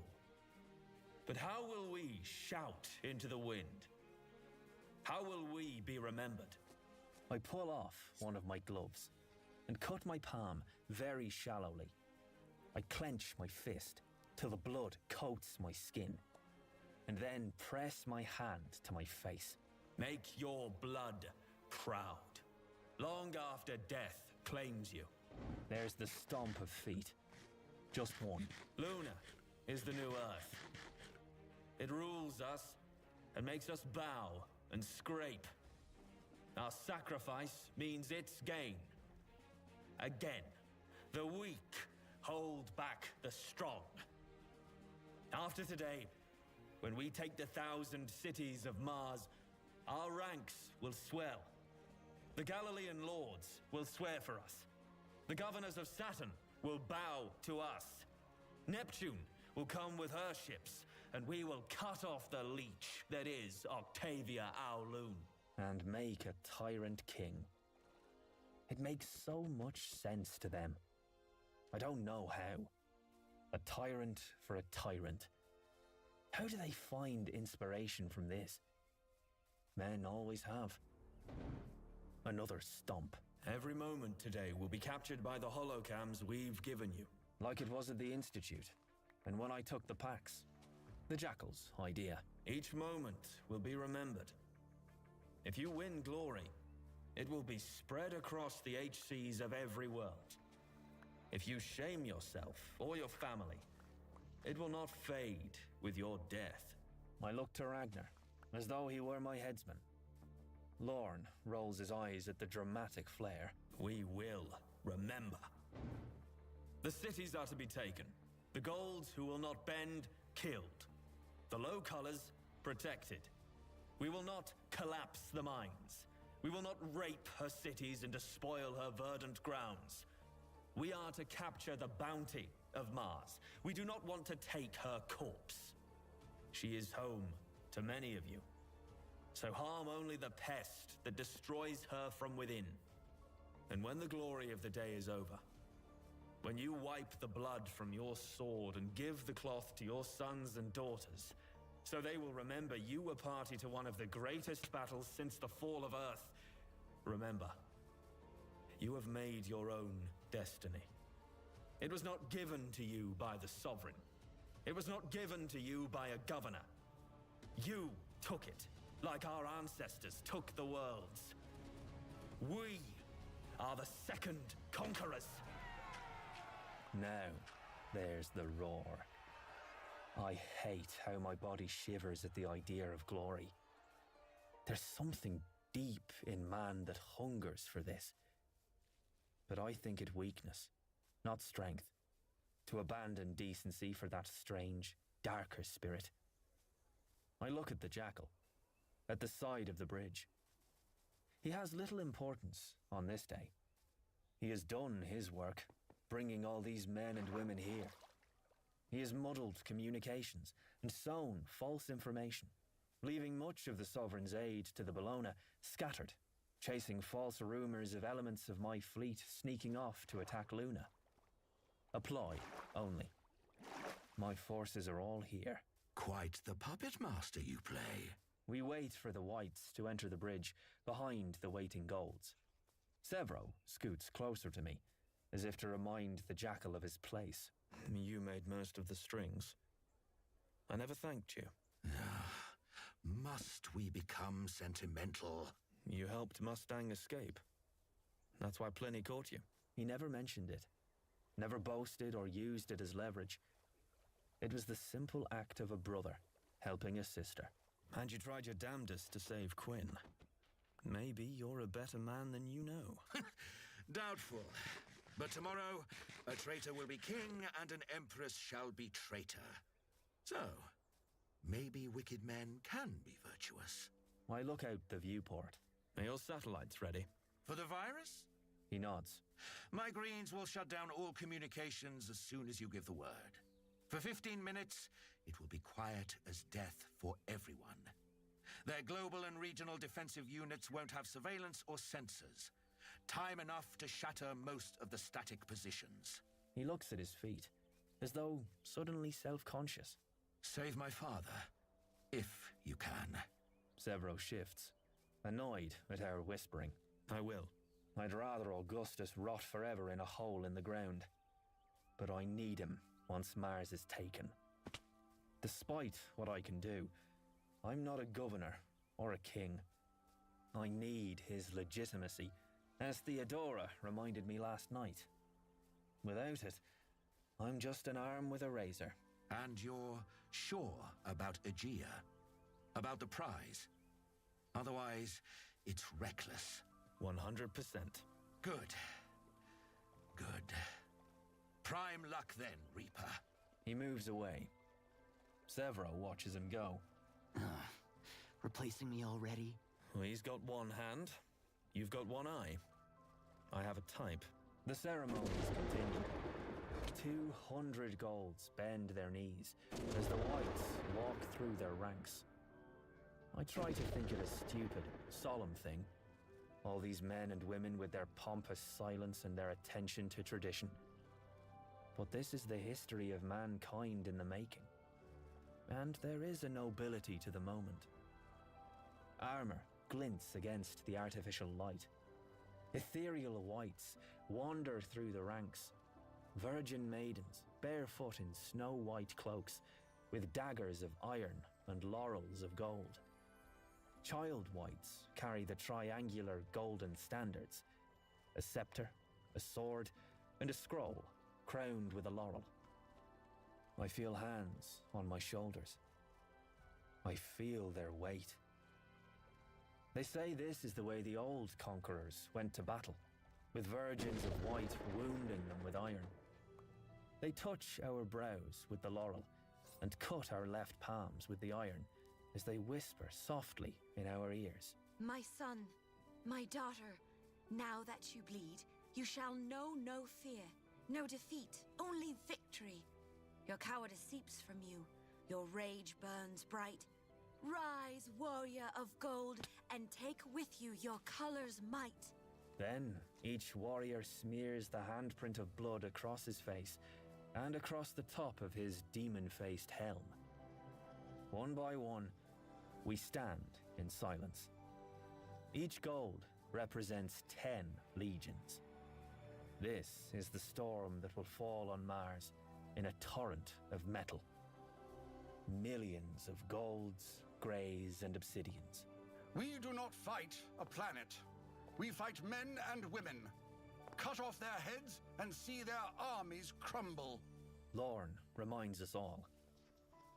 The assembly of warriors stands, faces now smeared with blood, and together we recite the names of our chief enemies. In the halls of my enemy, they will recite my name and the names of my friends. He who kills the Reaper will have bounty and renown. Individual hunters and kill groups will scan our comm signals, searching for me. And in packs they will descend, some for a single battle, others for the sly kill of a sniper's bullet. Some will not even participate in the battle for Mars. They are grey mercenaries, freed obsidian bounty hunters, knights of Venus and Mercury, here only for my head, using their family assets, family soldiers, to help them privately stalk me and make their own glory. The Jackal intercepted a communique that 3 of the Olympic Knights are here. They all will have watched me, studied my recordings, my victories, my defeats, and they will know my nature, the nature of my howlers, but I will not know them. Let them come make their introductions. I'm more interested in meeting Cassius. At least, that's what I told Lorn. But he knows that's not true. A deep shame burns in me for how I yelled like a monster at his family. I beat him fairly, but I didn't have to like it as much as I did. Sometimes I wonder if he were raised a red and I a gold, if he wouldn't have ended up a better man than I am now, and I a worse man than he ever could be. For some reason, I think I could have been capable of great evil. Maybe that's the guilt. Maybe that's the fear of a life where I never knew Io. I don't know. Or maybe it's the fear of knowing how easily I fall to pride. My warriors disperse back to their own family vessels. I watch out the viewport as 100 shuttles streak away to the great armada we've assembled. Though they know we're here now, our enemies did not expect us to come to Mars so quickly. I turn my attention to my remaining I didn't either. commanders. Orion will lead the packs, and Roke will lead the fleet in conjunction with Victra. I approve of their plan. The rest of my inner circle lingers, except for Mustang, who goes ahead to the hangars. I reach up slightly to thump both of the Telmanises on their shoulders. Pax would have looked brilliant this day. Sophocles curls around Cavax's ankles. My brother always looked brilliant. Silly, shouting, trying to be like father, but brilliant nonetheless. We'll kill Tiberius Albellona. Don't you worry. Do I look worried? Both titans nod their giant heads. Cavax has gone into his battle quiet. He cannot speak except to mumble, so Daxo continues to speak for him. Take care of yourself, Reaper. He spares a look back at the Jackal. We know it's a marriage of necessity, but don't trust him. You know I don't. Do not trust him. I trust only friends. We say our goodbyes. Orion's brow is wrinkled in thought. I ask her if anything is the matter as she leans over the scanner display. She's assessing the enemy disposition in the sink. They noticed us come into orbit an hour ago. We were vulnerable while filtering in, but they remained in defensive formation over Aegea. It is odd. They cede much of the planet without a fight. Perhaps it'd be better to orient your drop to the south, and then... I want Aegea. We'll be shooting you into the thick, brother. The capital can wait. Seize the other cities, and we can take it without assault. Why such a wild rush? If we take the capital, the other cities fall. And many men die. It is war, Roke. Trust me on this one. It's your war. Roke salutes. After catching a glare from Victra, he pulls me close. Fare thee well, Primus. He kisses both my cheeks, surprising me. It's been a long road. And we've miles to go before we sleep. My brother. I clasp the back of his neck and bring his forehead to mine. I'm sorry. I'm so sorry. For Quinn, for Leah, for the Gala, for 1,000 slights I've laid upon you. You've been my dearest friend. Pulling back, I avoid his eyes. In what world should you be afraid of me? I shake my head. We'll make amends later. He claps my shoulder. Prime luck. I leave him.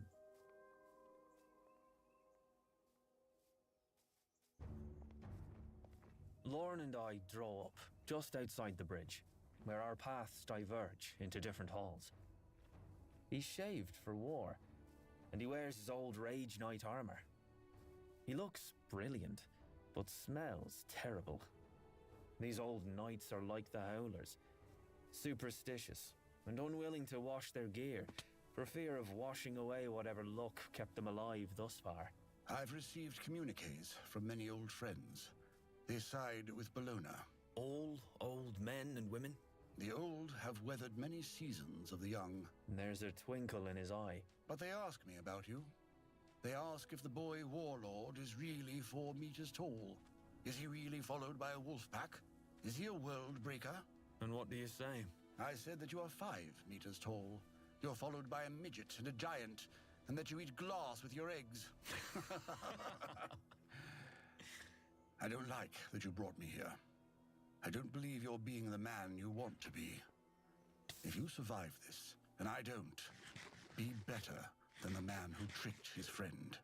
A dull ache grows behind my eyes. It's a plea he makes. Not for me to feel guilty, but because he truly cares. I should be better. I want to be. I am being better in the end, but with the means to reach that end. Am I just like all the other lost souls? Am I just another Harmony? Another Titus? I promise. I mean it, even as I intend to hurt him again and again. Good. Good. He pops his leathery neck. So, after Aegea, you take the northern hemisphere, and I'll take the southern. And we meet back here for whiskey. Deal, my goodman? I nod, but still, he does not separate. He stares at me for a moment and glances down, unable to meet my gaze. Emotion thickens his voice. Each time I returned to my wife, I told her that her boys died well. He fidgets with his ring. There's no such thing. Achilles died well? No. Achilles let his pride and rage consume him. And in the end, an arrow shot by a pixie took him in the foot. There's much to live for besides this. Hopefully you'll grow old enough to realize that Achilles was a gory damn fool. And we're fools all the more for not realizing he wasn't Homer's hero. He was a warning. I feel like men once knew that. His fingers tap his razor. It's a cycle. Death begets death begets death. It's been my life. I don't think I should have killed the boy. Yeah, no shit. Your friend. Why do you say that? Because I see the way the rest of them look at you. I think they'd do anything for you, because you believe in them. I move, suddenly, leaning down to kiss him on his weathered cheek, the way Reds kiss fathers and uncles. Tactus wouldn't have blamed you, and neither do I. You've another grandson to raise. Maybe you can teach him the peace you couldn't teach me. So do us a favor. Don't die, old man. The grizzled lord laughs, falsely at first, then more forcefully, as he turns on a heel. They've yet to make a man who can kill old Stonesides. His old knights, and craggy men and women, flank him. Not one younger than 70. But I recognize all their faces from the histories of the Moon Rebellion and other great wars. Their friends and former comrades wait for us on Mars. I leave for the hangars, saying a quick farewell to Victra. Darrow! She calls me back. I feel Roke watching us. She looks about to say something. The red sun of her black armor weeps blood. Black war paint streaks diagonally across her face. Eyes burning out of it. Yet they are vulnerable, gentle, as they search mine for a reflection of what she feels. After today, the name Julii will mean more than money. Her plan will turn the tide of the space battle. I don't care about that. Her fingers touch my breastplate, and I see her lips sliding sharply into that wicked smile of hers. If you die, I want your last thought to be how great a mistake it was to spend all those nights alone in your stateroom at the Academy. She flicks my armor. What a beautiful mess we could have made of each other. Theodora waits for me in the hall, giving me a look. Oh, shut up. She would have eaten you up and spit you out, Dominus. Why aren't you in the staterooms, where it's safe? It's not safe anywhere. Theodora motions me to bend my head. She puts a small red flower clip, the sort a young girl would wear, into my hair. All knights need their tokens. Don't be too much of a hero. You're too clever to die in a stupid battle. She leaves, squeezing Ragnar's forearm as she passes. I didn't know they were familiar. Ragnar follows along, hanging back like a hesitant shadow, as Sevro and I speak on the way to the hangars. So it is done? Ah, I sent it. You spoke to him?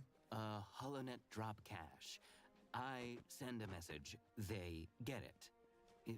Hopefully. You mean you don't know if they got it? How should I know? I said I sent it. Followed protocol. I curse quietly. He whistles that damn tune he sang Pliny. I swat at him. We turn a corner and pass 6 dozen grey special ops troopers heading for the tubes at a jog. 6 obsidians follow behind them. opening their palms to Ragnar and me as signs of respect. You see what they were wearing? Sling blades on their armor. It spreads. Have you thought about what happens if your father is down there? No. He loses his smile. No, I haven't. The forward hangar bay is massive. A giant cave in the belly of my ship, crawling with men and women of all colours, 600 meters in length. Along its left side are hundreds of spit tubes. Each row is accessed by a network of giant causeways where men in star shells can walk. Thousands stand ready to disperse, grouped according to Legion. The alarm for battle stations warbles throughout the ship. Orion's voice rasps over the intercom. Beyond the hull, Roke, now the youngest Imperator in 100 years, will be breaking our armada into fleets to engage the Bellona over Mars. Squadrons of Ripwings and Wasps pour forth. Blues flying to their deaths. Gold squad leaders in their midst. All to carve a hole large enough for the Leechcraft to swarm onto the enemy hulls. Some Praetors hoard their soldiers to fight off enemy waves that make it aboard their ships. Others launch full attacks. It's a gamble either way. Can't think of it. Victra, Roke, and Orion have that responsibility. I have my own. I pause, looking out at the hangar. What if Ares isn't real? What the hell are you talking about? What if it's just a gold trick? Someone pulling strings to make society go the way they need it to go? What if it's all a lie? Severo looks at me for a long moment. Then he hops up on a banister and howls at the top of his lungs down at the hangar bay. The bay howls back. It comes from greys. It comes from obsidians, from oranges. It comes from reds working on tubes. And it comes from the golds who requested transfer to my ship. That's no lie. And that's when I see the standards of the legions fall, replaced with something new. Gone are the pyramids of the society. Gone are the laurel and the scepter, and the sword and the scroll. Gone is Augustus's lion. Instead, the high golden standards that the legions carry to battle are peaked with wolves and sling blades. These legions are mine. I feel something buzzing in those around me, a sort of physical fanaticism. It did not buzz in the Golds quite like this. The Golds love me because of the victory and glory I bring. These other colours love me for something far different, something far more potent. Any other conquering Gold would have vented the ship, but I did not, because they chose me instead of the Golds who once were their masters. I gave them that choice. Severo grips my arm. Do you understand that you must fight differently today? I get it, Severo. You don't. He pulls me to look at him and shoos Ragnar back. Every move you make today will be recorded and broadcast to every part of the solar system. This battle is to make the fleet yours. His voice drops to a harsh whisper. The Suns will spread it. Jackal will spread it. House Augustus will spread it. Act like a god. Get followed like a god. Register. Win or lose, this is still Augustus's fleet. Not if he's dead. I assigned Severo to infiltrate the Citadel in Aegea, where the Arch-Governor is being held captive. But I did not tell him to kill Augustus. You're not going to kill him. I forbid it. It is necessary. You don't need his legitimacy. Haven't you figured us out yet? Here, you get what you take, no matter the right of it. You are 20 years old. If you win Mars, Darrow, you become a living god. And so when you reveal what you really are, you transcend color. Do I register? Severo has grown wiser since we first met. no doubt about that. But I fear he thinks too much of me. Apollo thought he was a god. Augustus thinks he is. A god is not what I should be. A god is something to serve, and something to worship. I've never wanted that. Io never wanted that. Severo will have to learn. This is about freedom. Yet it seems like everyone just wants to follow. Mustang oversees the troop operations today. She floats through the air with Milia, the horse-faced gold we adopted at the Institute. Nearer me, saunters an ambling, pitiless gold with a familiar face. I laugh and point him out to Severo, who curses poignantly. Prop to Jupiter. Darling, could that really be you? Who else would it be, you uppity brat? Jupiter comes before me. He's tall, careless in the eyes, hair bound tight. Half a foot taller than I. He's a sinful, hedonistic beast of a man, with an arrogant streak a kilometre long. And it is clear that he and Ragnar are two misunderstandings away from opening each other up. He eyes the razor wrapped around my forearm, and I see his is worn in the same new fashion. I heard you're the one responsible for the new style. He holds up his arm. I do approve. Bold as a naked prick in an ant nest. Limping still? Shut up, Goblin. Daddy Dearest had a little duel with Proctor Jupiter here to win the Rage Knight post. Old man sliced him up in the same place I did. Right in his ass. That slippery slag Fitchner is tricky. Very, very tricky. I have been helping the lady. Jupiter gestures to Mustang. How so? Most of the Augustus cities are on a communication interdict. Can't get a word out or in. I'm the emissary to those still loyal. Sneak in, sneak out. Been doing it for weeks now, and sending word to remote drop caches and the other loyal cities. A whole war's been going on here with her agents and her brothers, while you were out stitching together a fleet. It's been nasty, my goodman. So what can you tell me? Well, Daddy Bologna commands the house fleet against your friends. Cassius and Carnus have been allocated to ground operations inside Aegea. I'm going to help you find them and kill them. Jupiter raises his large eyebrows, as though telling us how tedious he finds the chore. That is the point. Kill all the Bologna family members and all their allies will suddenly wonder why they're fighting, isn't it? He winks at Severo. Next best thing to pounding that loon-born sovereign's head in. You sure all Bologna are in Aegea? Last we saw, that was a couple days ago, though, after they brought Augustus down in chains. He airily holds up a finger. And there was a peculiar series of heavy shuttles that landed last night. I wave a hand, ignoring mention of the shuttles. He squints at me, but I tell him to shut up and get behind me, as I meet Mustang and her entourage. Everything's prepared. We're awaiting launch orders. She wrinkles her nose, as if smelling something foul. Severo, do watch Jupiter. He tends to shit where he eats. Well, pleasure working with you too. Milia, lovely seeing you washed. Reaper?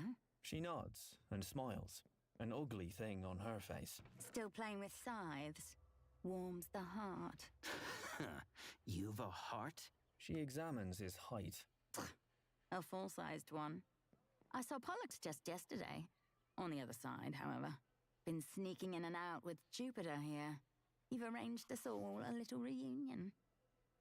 I heard about Tactus. He was a bastard. True enough. I glance at my datapad. We'll be at the launch coordinates in 5. My team disperses. Mustang lingers. Face thoughtful. What's what? Worrying about me already? A little. She comes close enough for me to smell the scent of her. But it's my father. What if they kill him before we even make landfall? They won't kill him. They'll need him as a bargaining chip. Or if they've lost, they'll spare him and hope we do the same for all the Bologna family members.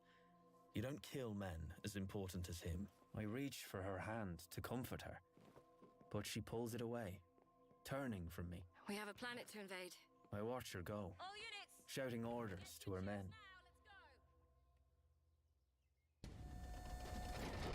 All I see is metal. I'm one of 1,000 in the honeycomb of spit tubes. Beyond the metal tube, a battle rages. I feel nothing. Not the shudder of the packs,